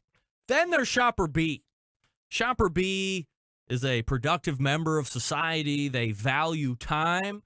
They value efficiency. And to that end, they have a list that probably they're working on every week. It is somewhere accessible to everybody in the house. As you are running out of things during the week before you go back to the store, that list is being filled out. If you are a ultra shopper B, like me, and you go to the grocery store, you might have your particular favorite grocery store's aisles memorized in order so you can really efficiently fill out the list. And the minute you hit the parking lot, you are go time. Boom. You hit the door. You know, I'm getting bananas. I'm getting apples. I'm getting my vegetables. Now we're going over into the deli section. Here we go. Here's the bread aisle. Boom, boom, boom, all the way through. And you are systematically picking off everything that is on your list, and it's almost a game. How quickly can I get out of the grocery store once I step foot in it? I have my list. I'm being ultra efficient. From time to time, you might be around an item that jogs your memory that you wanted to try. It's not on the list. You have a short conversation with yourself on if it's going to make it into that shopping cart, but you are able to maintain efficiency and effectiveness. This is shopper B. We value our time. We realize that once we were birthed, the clock and timer has started ticking backwards, and we cannot undo that clock. It's not going to stop. And while we're not afraid to die, we do realize that instead of meandering around the mall or the grocery store with no real rhyme or reason to be there, we don't know what we really need. We'll just throw a whole bunch of crap in the cart, and that's probably just going to get pushed to the back of the cabinets, never to be seen again and wasted. We, as shopper Bs, value time. We would rather know that we can be efficient and get back to stuff that we want to do. That's shopper B. What are you? Are you shopper A? somebody who doesn't value time, somebody who doesn't value efficiency, somebody who just likes to mill about because it's fun to shop? Can those words be used together, fun and shop? I don't think so. Or are you shopper B? Somebody who is precise, effective, efficient, diligent, ready to go in and out. Let's do this. We are commanders. We are leaders of humans. To go into the store, get what we want, and then get out, and then get after life again. Shopper A, shopper B. And by the way, since I mentioned Costco, can somebody please tell me what the hell is going on in the food court over there? When I was a member at BJ's, it was so uninhabited, the food court, they uninstalled the entire food court. You go over to Costco, first of all, Costco is like Black Friday every freaking day. I've never seen anything like. There's a line at 10 o'clock or 9 o'clock in the morning, whenever the hell it opens. And people are fighting to get in. Again, not Black Friday, it's just a Wednesday. And people are all over Costco like everything's about ready to sell out. It's a wholesale club. They have shitloads of stuff with truckloads on the docks to replace the shitloads of stuff that you are going to buy. It is unbelievable. And they have a huge food court, and that place is packed. Like they're giving away free prime beef and Wagyu briskets. Last I checked, it's hot dogs and pizza. And aside from the really cool sauce dispensing spinner that goes on what looks to be a pretty average pizza crust, I can't begin to understand what is pulling people to the Costco food court in droves. And people don't leave. It's a nightmare getting out of that store. But the beef selection is great, and that's why I love it. But I don't understand the freaking food court over there. Jess Pryles coming up out of the break. I will talk to you about Big Papa Smokers, because you love Big Papa Smokers. You know what he's got, right? Rubs, yes. 13 perfectly balanced rubs. He's got injections, too, yes. He partners with Steph Franklin over at Simply Marvelous, so you can buy his rubs and Sterling's rubs. That's the West Coast offense. You can make it however you want. He also owns Granny's barbecue sauce, so if you're tired of the same old run-of-the-mill barbecue sauce, you can go ahead and check out Granny's. Great flavor profile, by the way. And, of course, if you're looking to buy grills and smokers, they have a huge selection. They actually have a drum kit, so if you have the drum and a bunch of other stuff, if you just need the kit to make it an actual cooker, Big Papa's has one of those.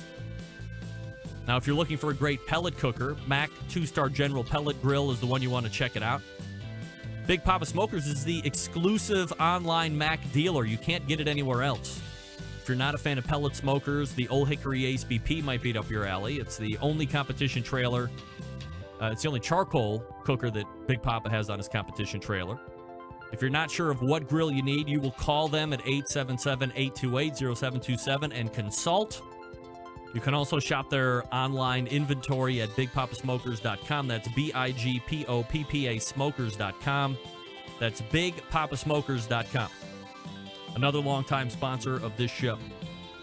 Big things happening over at Big Papa's, by the way. No names, please. Just teasing you, tickling you with a feather. Jess Pryles coming up out of the break. Stick around. We'll be right back.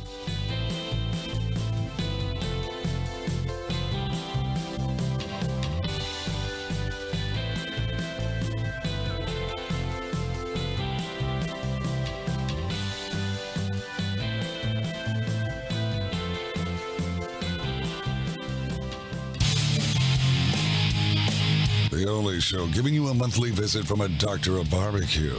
A man actually named Meathead. The author of a barbecue Bible. Bloggers, reviewers, competitors, and manufacturers by the dozens. It's the BBQ Central Show. Once again, here's your host, Greg Rempe. All right, welcome back. This portion of the show being brought to you by Smithfield. You looking to be on the Committed Cooks team in 2020? Get on over to smokingwithsmithfield.com right now and check out how you can apply.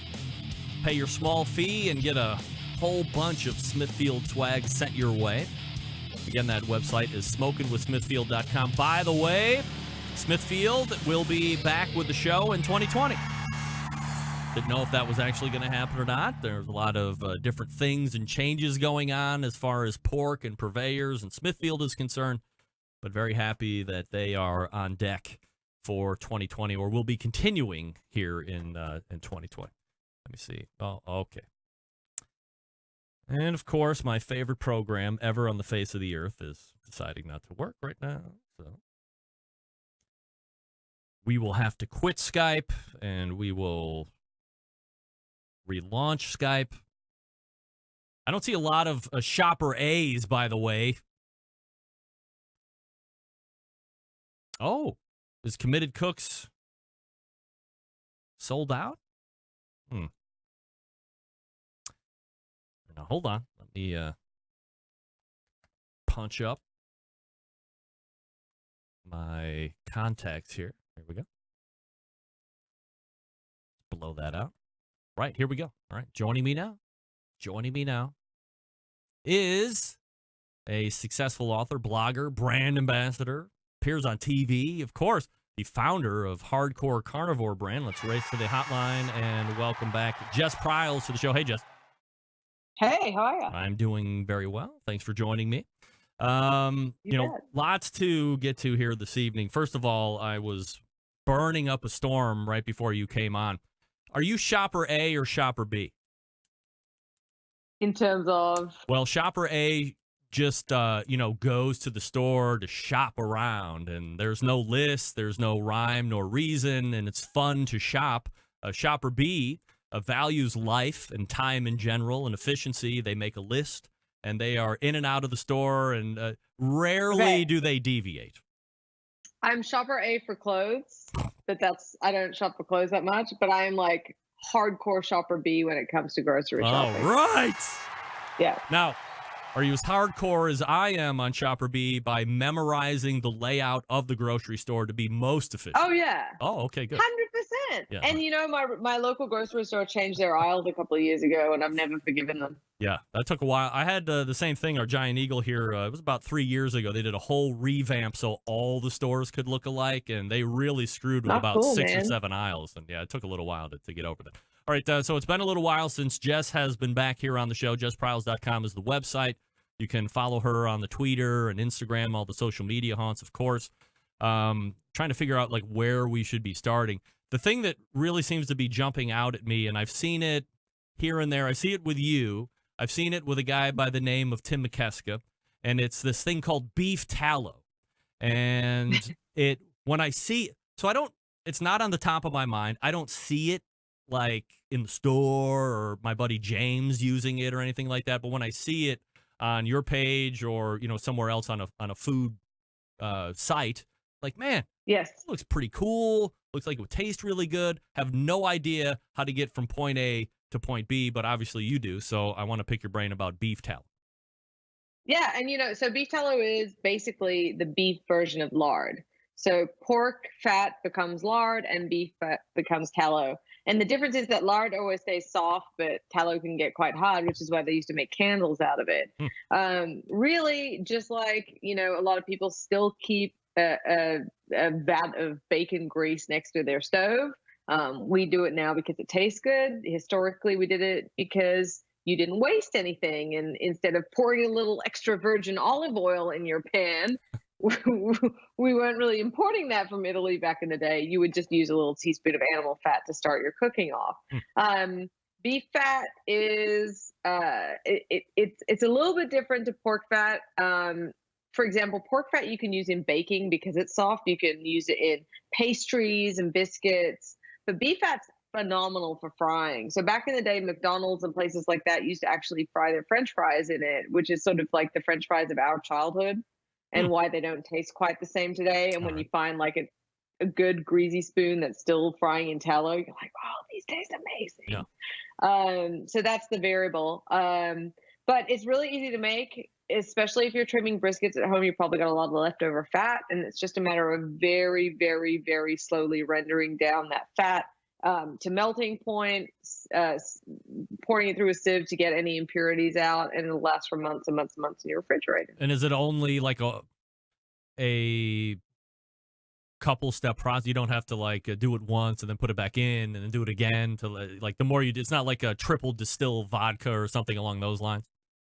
I mean, it can be, if you wanted to, like the difference being, of course, like you can make it take as long as 8 hours to get lily white tallow out of it, or you can kind of cheat it and do it in 3 hours. And maybe it does a little hotter and it has a little bit more of a yellowish color to it at the end. But it's basically just a matter of putting it in a pot on the stove and letting it go. All right.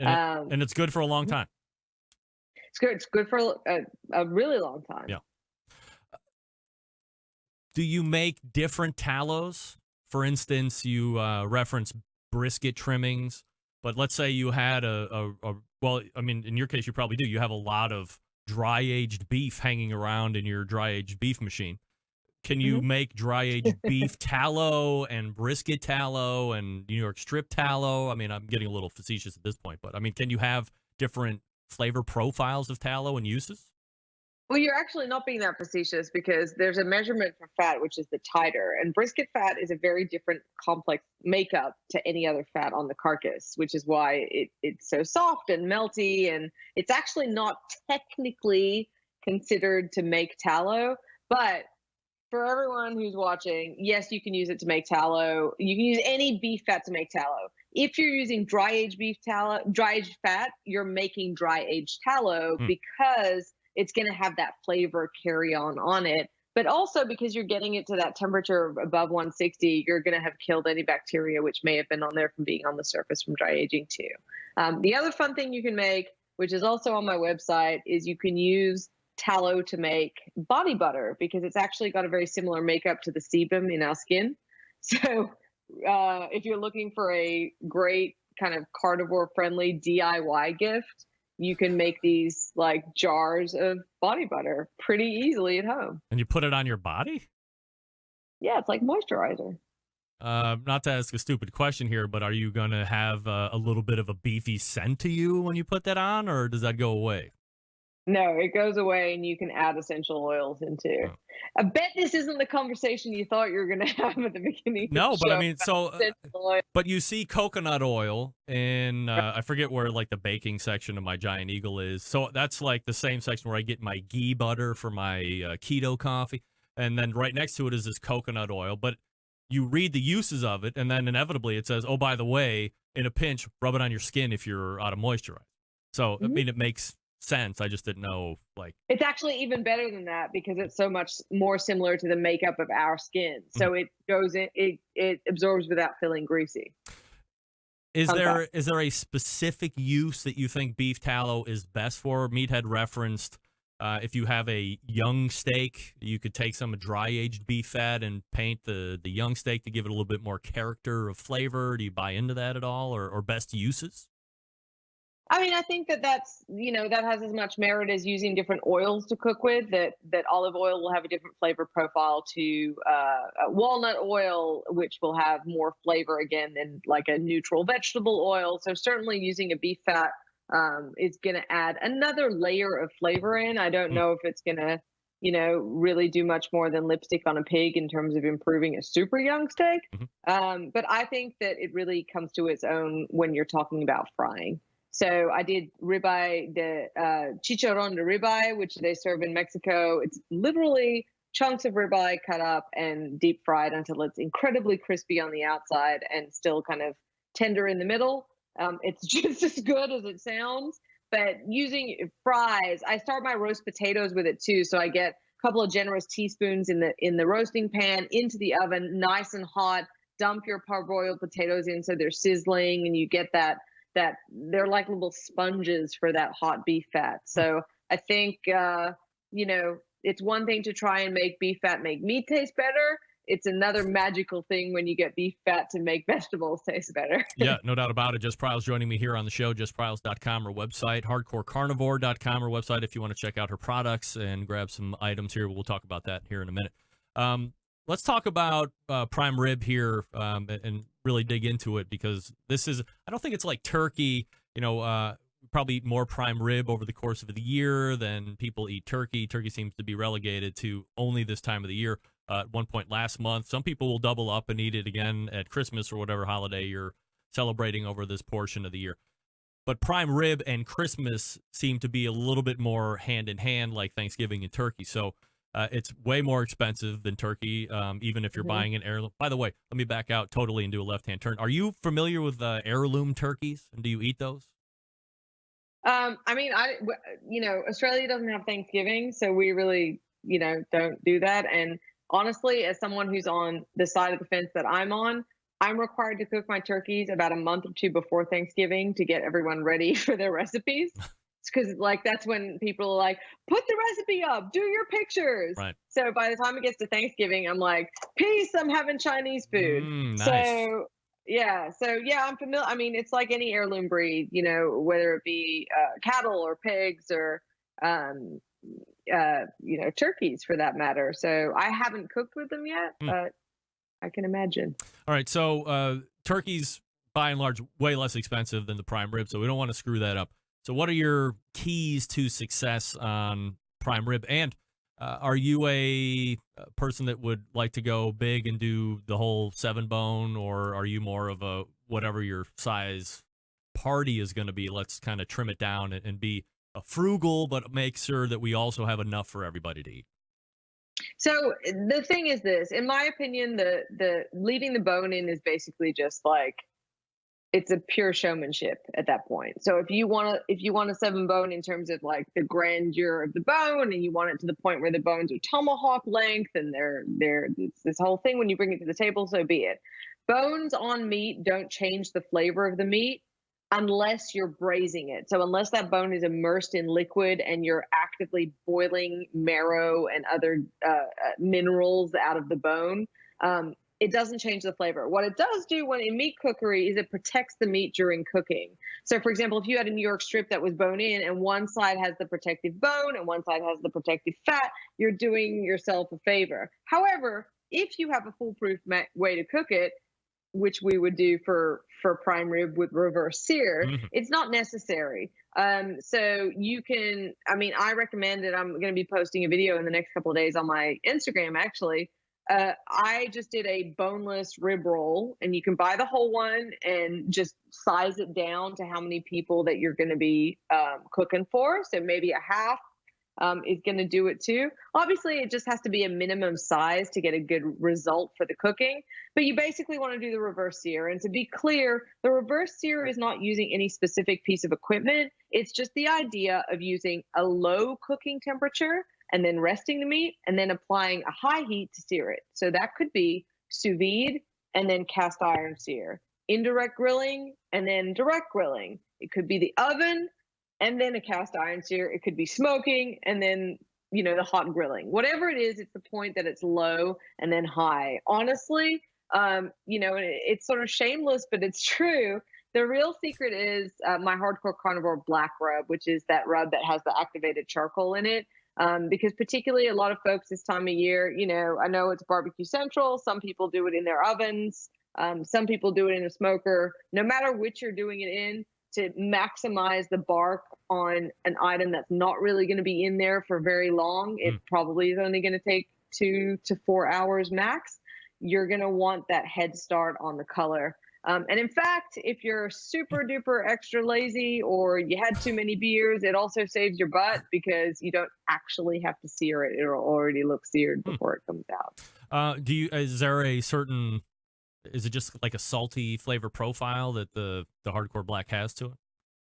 Yeah, it's really simple. My whole ethos with the rubs is that we're all here for the meat. And I want to taste meat. I don't want to taste sugar. I don't want to taste overbearing spices. And the black was the first one in the line. Very simple, traditional garlic, onion, some light, you probably wouldn't even taste it, sort of earthy chilies in there, coarse black pepper, hallmark of Texas cooking, just to enhance the flavor of the meat, to really truly be a seasoning, not a flavor additive, if that makes sense. So it works really well with beef. In regards to the rib roll, you can just call up a butcher and say rib roll, and they'll know that no bones are supposed to be in that, or do you need to clarify, or it just depends where you're at in the country? Yeah, so I mean, there's a book that I've shown before that a lot of people got excited about, but the reality is that it is very industry heavy. It's the NAMI Meat Guide. Not all the butchers are even aware of it. Honestly, the best thing to do is just to outwardly say that you want a boneless ribeye roll. And it also is quite confusing for people because the name prime rib, you can get a select grade prime rib. Mm-hmm. So prime rib doesn't necessarily mean that the beef is prime grade. It just refers to any part of that ribeye roll, and it's not even a specific section. So kind of drives the industry nuts because it's one of those like Kleenex, Yeah, no doubt about it. What exactly is a Kleenex? Yeah, Kleenex just happens to be the name that everybody associates with that, and now you prime rib, but it's not prime grade, blah, blah, blah. I get it. So when you are you just going to tell people to cook it to whatever temperature they want, or do you believe that, really it's best at a medium rare, maybe a medium rare plus, and then anything above that, you're kind of taking your life in your own hands? I mean, it's America. You have the liberty to cook your steak how you goddamn want your steak, okay? Right. But I prefer it. I used to order it rare, and to be honest with you, I much prefer it a proper medium rare these days. There's something about that gumminess that just gets cooked out a little bit, so you can still get a nice beefy flavor, and the texture improves a little bit. But you can get them, pretty reasonably well all the way up to medium too. I definitely think that there's no point reverse searing if you do like it well done. Because the point of reverse sear is to try to get as much pink coast to coast. And if you like your steak well done, you're going for gray the whole way through. So you may as well just cook it hot and fast. Yep. So will you be doing prime rib for Christmas then? I would, except I'm going to be in Mexico or somewhere like that. I don't know. Oh. It's that thing again. Like I've already cooked my prime rib too. You're like a month or 6 weeks in advance of whatever the real holiday is, and right? then I take a holiday on the holiday. Yeah, nice. All right, we're talking with Jess Pryles. You can find her at jesspryles.com and hardcorecarnivore.com. While we're talking about holidays, let's talk about some quick gift suggestions. Obviously, the destination Hardcore Carnivore is someplace that people would want to check out. Is there anything new from a product standpoint that people would want to be on the lookout for, or things that you're suggesting as people ask? Yeah, for sure. We have some new high heat gloves, which I know, the concept of high heat gloves exists, but they're super cool because they say Hardcore Carnivore across the knuckles, and that's pretty cool. But we do have a new item that's going to be coming in the next couple of weeks, and this is for sure a barbecue Central Show exclusive, which is it's a Pitmaster logbook. Are you going to play the exclusive button? Do you have one of those? A BBQ Central Show exclusive news update. Greg Rempe from the breaking news deck here in Cleveland, Ohio, heading out to Austin, Texas for this late breaking news story. In breaking news tonight, Greg, Hardcore Carnivore releases their new Pitmaster logbook. I'm actually super excited about this. Nice. Well, this is great. I mean, this is like one thing that everybody talks about in class or when you're just getting into it is track the shit that you're doing. Yeah, well, so even cooler than that, one, I worked with my great graphic designer, Brady Clark, down here to be really thoughtful about the spaces that we have available. So like everything from where did you get your protein from to what's the weather to what are the variables. And every second page is just lined. So you've got the stuff that you want to write in and the blank stuff. But the really, really, really cool part is that it's actually printed on stone paper, which is paper that's made from stone. But it feels like regular paper, and it's blood proof and grease proof. So basically this baby is going to last generations. So as you go through all of the incredible intense effort to do these cooks and record them, you're going to have this incredible journal of information that's going to last. This is like something your grandma wish she would have had when she was doing the recipe book. Then she had 100%. Stone paper. Like, where the hell do you even find stone paper? How does that happen? I can't tell you that. I can't tell you. Oh, trade secret, huh? Wow. Are you the first person that's done this? Like, I've never heard of it before in my life. There are stone paper journals. I'm the first person, to my knowledge, but pretty sure, to apply it to a barbecue or chef's cookbook, logbook. All right. So, and this is out now, or it's coming out? No, shortly? it's coming. It's coming. It's literally on the ocean right now, and we'll have it out as soon as possible. So, it would have been great to have it for Christmas, but if not, I honestly just do believe it's one of those evergreen products that'll be a beautiful addition to anyone who's serious about barbecuing. Yeah, no doubt about it. Jess, can I hold you over for one more segment? Yeah. All right, stand by, and we will come back and talk with more Jess Pryles here in just 1 second. I'll talk to you quickly about my friends over at the BBQ Guru, longest running sponsor of the show. And if you have a ceramic cooker or bullet style cooker or a kettle style cooker or even an offset, you don't want to be messing around with logs. You should probably get rid of the offset. But anyway, if you want to use something that can help you keep temperature, BBQ Guru is something you want to take a look at. They are the creators of this technology, so you can put it on your intake at the ceramic cooker or on the dampers of, let's say, your Weber Smoky Mountain. And there's a little thing that goes into the cooking chamber that will monitor the temperature of the cooking chamber. And then the little fan at the bottom will pulse the fire. You set that temperature right where you want it. It'll keep it running all the way through. Just got to make sure you don't run out of fuel. And you have a bunch of different models to choose from now. So depending on what your level of tech is, if you want the top of the line, CyberQ Wi-Fi is going to allow you to check everything. You can make adjustments in temperature, see what your internal meat temperatures are, all that good stuff. Also, if you're in the market for a ceramic cooker, BBQ Guru also makes the Monolith. That is a ceramic cooker, and it has a built-in power draft fan. So if you already have a Guru controller, that's all you need. You can wire the controller right to the fan on the Monolith, and you're rocking and rolling. All the products can be found at their website, bbqguru.com. That's bbqguru.com. Or if you have any questions, you can call them 800-288-GURU. That's 800-288-GURU. The BBQ Guru continues to be a breakthrough in barbecue technology. We are back with more Jess Pryles right after this. Stick around. I'll be right back.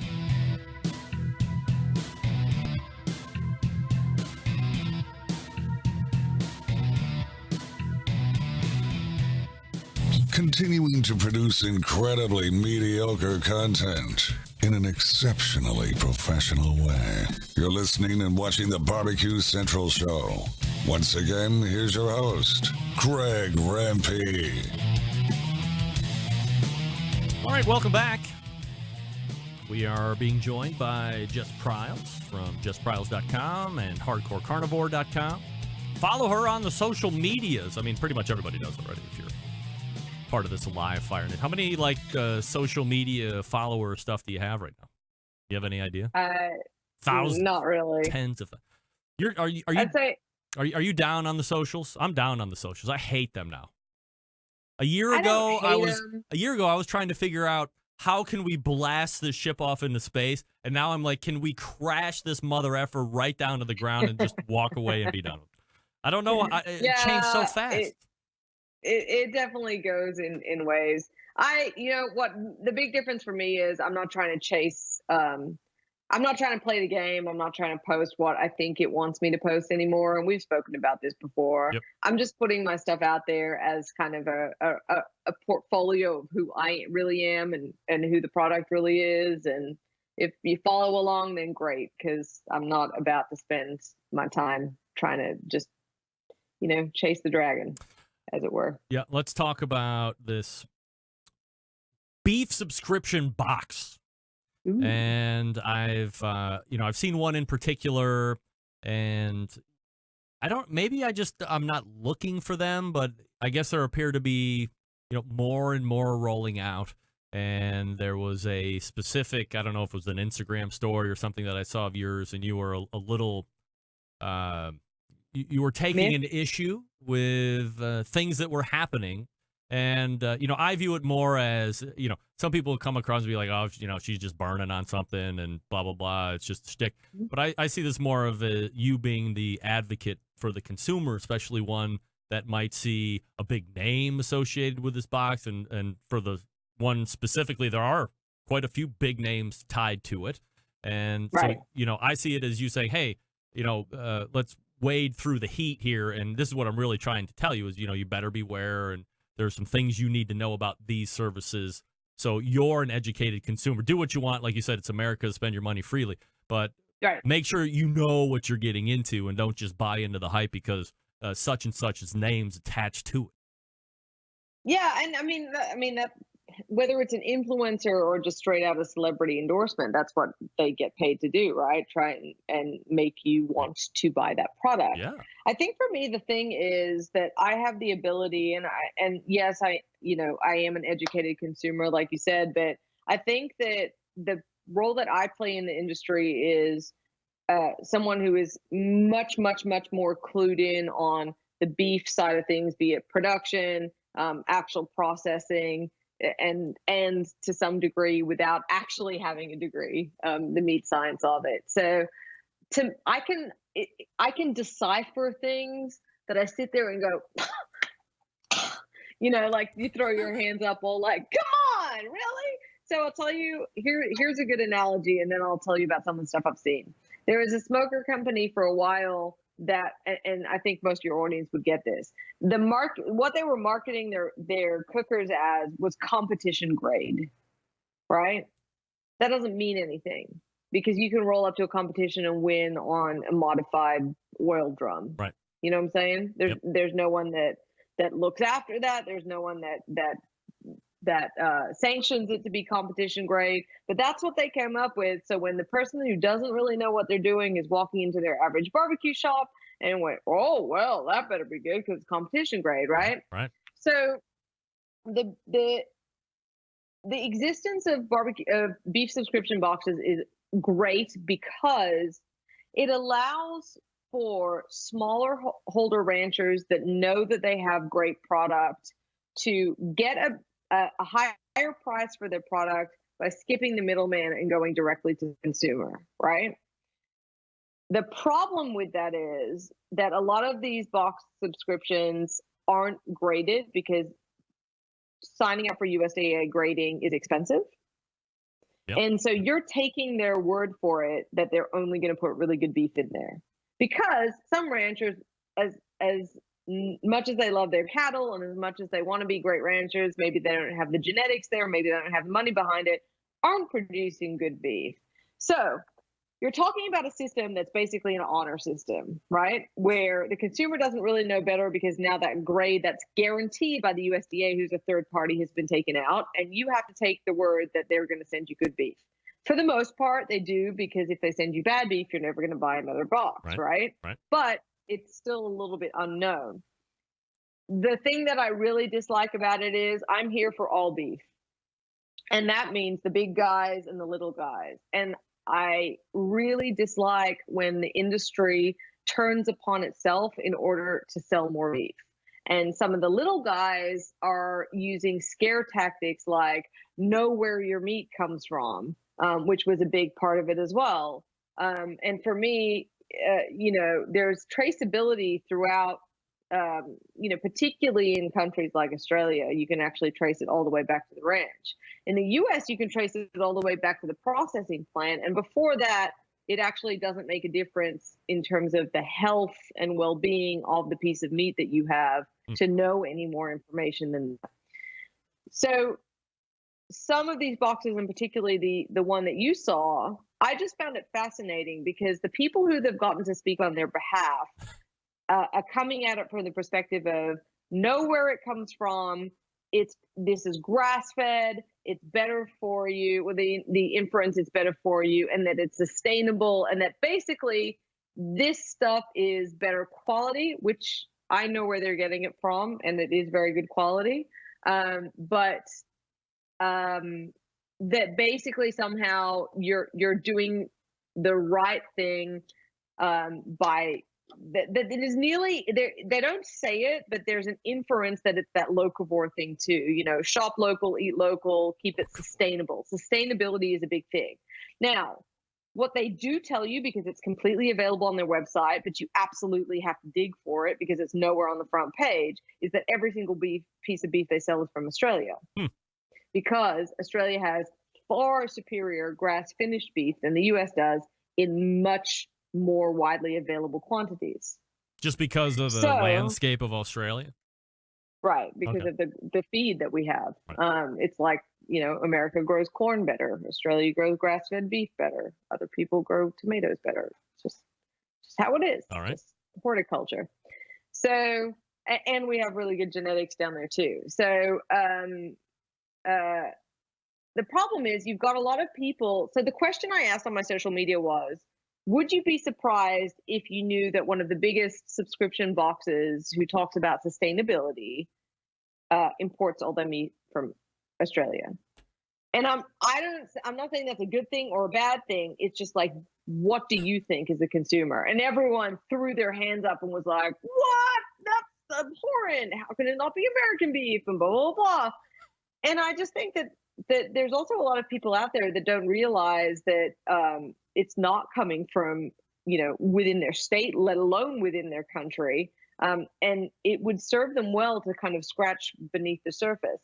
I had another email. I get emails all the time from people trying to start these boxes. So you might know one or two of the bigger ones, but I get contacted all the time because they're like, we want to send you one. We want to send you one, which is kind of why I want to do this big write-up. And these people wrote on their website that grass-fed beef never grades above choice or never grades above select or something like that. And I kind of wrote back to them and said, hey, would love to know your thoughts on this. And, and also they tried to use, they talked about basically certified Angus beef that, but they used a different name that the industry calls it. And I'm like, hey, I can actually read what this says. What do you think about this? What do you think about this? And then I got this really long email back like, okay, you know what you're talking about. Let's stop here. So basically they said, and I'm sure they have a great product too, but they said, well, that's just our opinion on grass-fed beef. And if we put it on our website like that, it's just our opinion. And I said, but you're putting it up there like marketing material saying that this is how it is. And I know for a fact that you can get grass-fed beef that Marbles Prime because I've seen it and I've eaten it. So without bogging down too much in specific details, I think the thing that frustrates me is there's a lot of scaremongering of this is how it should be and a lot of facts flying around that are erroneous. There's a lot of buried details in this big quest to give you the best and the freshest and know where it comes from. And I'm here to say that if you find a butcher, a box or a beef box that you really enjoy, that's awesome because you're still eating meat and that's great for the industry. But I don't necessarily think that it's better than some of the better grocery stores out there and what they carry. So if you're a subscriber to beef boxes, and I haven't gone to any websites to really look through the whole thing, should you be under the impression that beef box number 1 that you get is going to be one thing, and then beef box number 2 might have a completely different beef purveyor? So if it's Australian beef this time, it might be somebody else. And should you be made aware of that, or are you just signing up for whatever? You're basically just signing up for the beef, and wherever they're picking it from, we hope you like it. It depends. So it depends what they want to do. So one of these ones, the one that's getting it from Australia, they want to offer their consumers high quality grass finished product. So all their stuff is going to come from Australia. Yeah. There are other ones who want to source from a whole lot of different farms, so you'll get different stuff every time. There are other ones that are more like nearly like a veggie co-op box, right, where you'll get different cuts every time, and you can't even select your cuts. So it really just depends, and you can find something that works for you. But I guess just don't fall for the hype. That's all. If you like it and it's great price and it's great flavor and it fits your needs, that's awesome. But just know that there's other stuff out there too, and it's not necessarily at the expense of the marketing story that you're being told. And I think at this point, if you have any modicum of internet expertise, you can find a lot of great meat purveyors. Some are here locally, some are offshore, and whatever you like, you can find. You don't have to be relegated to signing up for a box. You can go to Snake River Farms website. You can go to Pat LaFrieda's website. You can go to Hassel Cattle's website, Strew Brand. I mean, the list goes on and on. At this point, in this day and age here at the end of 2019, which is rapidly coming to a close, Jess, I didn't know if you knew that or not, you can get any kind of freaking beef that you want finished almost any way you want, and you don't have to sign up for any type of subscription. And if you don't like it from this guy this time, you can buy it from a different ranch next time. And are you really saving that much money, or are you saving any money if you're subscribing to a box, or is it a ploy? Well, I mean, there, in argument for the box or in support of the boxes, what you can get from the big guys is these small hold ranches, like I said, that maybe hold a couple dozen head of cattle. They're slaughtering one a week, but they've got great genetics and they're caring about it, but they just can't pay for the USDA grade. And you can, in fact, end up kind of finding this diamond in the rough, right? Sure. Just stumbling onto this great farm that has this great beef at a great price, and it's a really cool story. And that happens. The other thing that I think is important to mention is, and I know it's not possible for everyone because, I go around the country doing grilling classes, and in some regional areas you struggle a little bit more, but there is something to be said for fresh beef as well, which is not to say it hasn't been aged, but anything that you order online is going to come frozen. It's going to have to be frozen to be shipped. And it is actually a different cooking and eating experience. What are you shaking? Pat LaFrida doesn't ship frozen. It's fresh.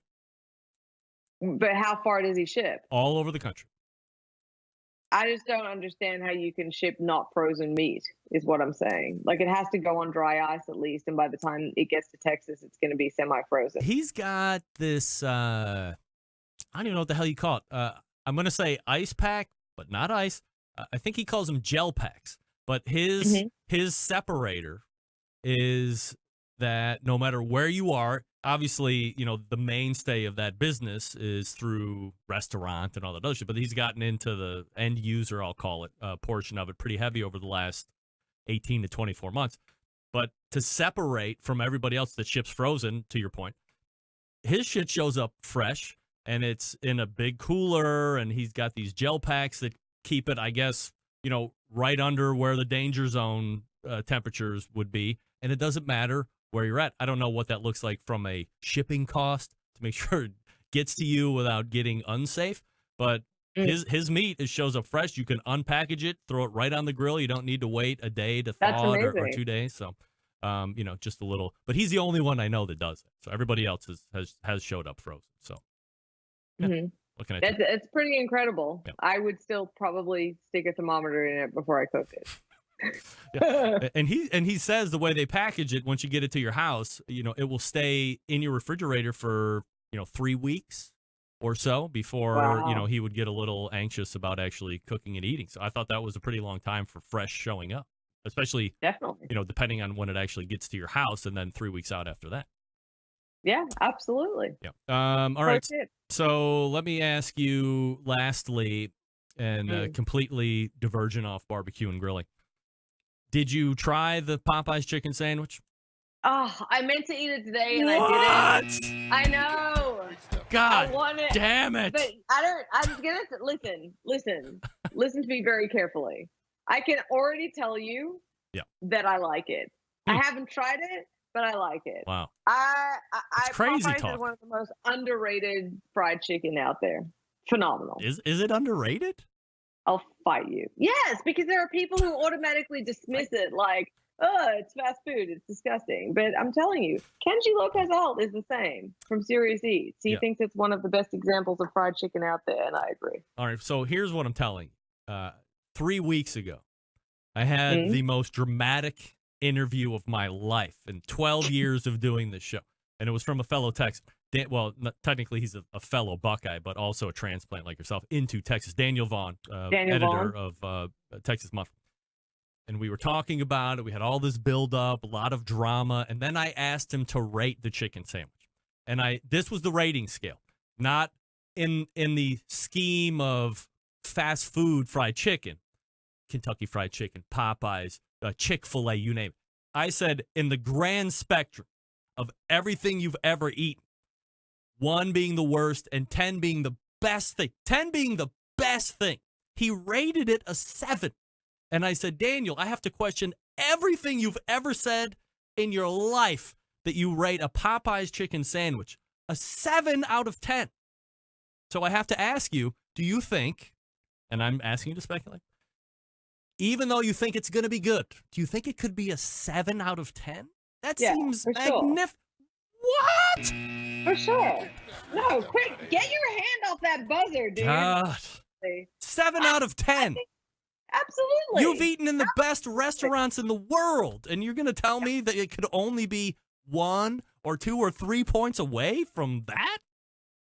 Yeah, but those 3 points matter. Like you're dipping into the pointy end there, and they start to matter. But yes, it's what sort of satisfaction do you derive from it? You know what I'm saying? Like foie gras, right? I don't love foie gras that much. I'm sorry. I never had. I don't think it's that amazing. Right, but there are people who would say it's a 10 just because it's foie gras, right? Yes. I mean, it's possible, right? Wow. But from pure, if I take all of the pressure away of what people expect me to say about it versus the pure enjoyment of it, I can tell you that sandwich will be better. But perhaps we can agree on this. Let's throw 7 immediately out the window. Let's say that, honestly, it's probably not going to be any better than a 4. But you can derive a great amount of joy out of it, but still realize that in the grand culinary world, it's a 4. But it can bring you happiness and joy. Why is it a 4? And maybe it's got texture, you've got crunch, you've got heat, you've got seasoning, you've got acidity from the pickles. Like, from all intents and purposes, that is a balanced culinary dish. And not to immediately jump sides and go pro Popeyes. People are literally killing people over it. I mean, that's hard to... Nobody's killing people to go into Michelin star-rated restaurants or anything like that. People are killing over Popeye's chicken sandwich. What can I tell you? All right, I've kept you too long. I apologize. You have said it all. And you need to visit Jess's online presences at jesspryles.com. And, of course, buy everything at hardcorecarnivore.com that is currently listed. And then be on the lookout for Stone Paper Journal. We're very excited about this, right? The Pitmaster Logbook coming soon to a Hardcore Carnivore near you. All right. Sounds great. And, Jess, so have a great holiday. Appreciate the time. And we'll do it again sooner than later. Absolutely. You too. Y'all take care. Take care. There she is. Jess Pryles right there. By the way, John Solberg, not jumped shark.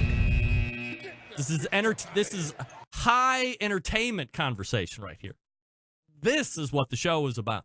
Differing opinions where I exert my will on the guest, no matter what the cost. 7 out of 10. Is the chicken sandwich still available? Because now I'm getting motivated. I know one of you guys knows if is it still out? I do have CCW, so I will pack and go to Popeye. All right. TNS Barbecue says that it is available. That's Jess Pryles, by the way. JessPryles.com, hardcorecarnivore.com, and we wrap the show right after this. Stick around. Whole packers, full racks, legs and thighs, injecting butts. If you've never heard this before, you might think you found the best XXX show ever. Let's get back to the most homoerotic host out there today, Craig Rimpey. All right, welcome back. This portion of the show being brought to you by the Smoke Sheet, weekly newsletter that is free and keeps you in the know on everything happening in the world of barbecue, including top news, events, recipes, and more.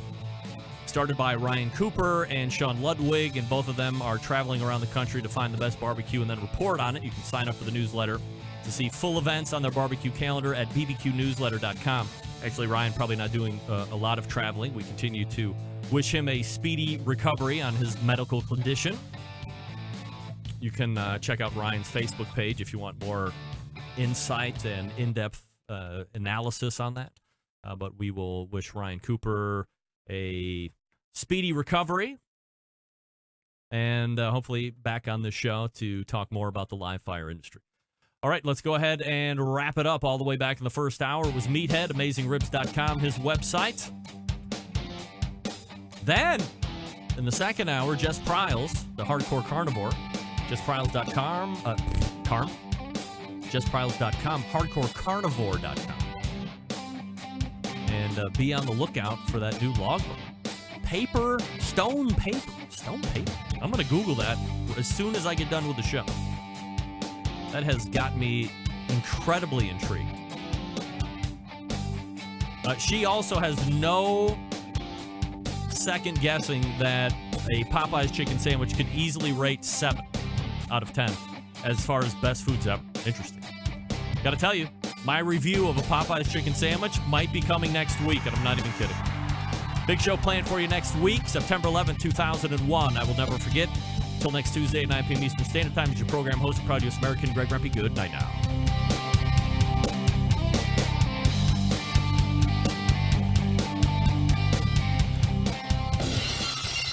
Hello, everybody. This is Gary Bay, Nerd Chuck, host of Wine Library TV, a.k.a. WLTV, and this is BBQ Central.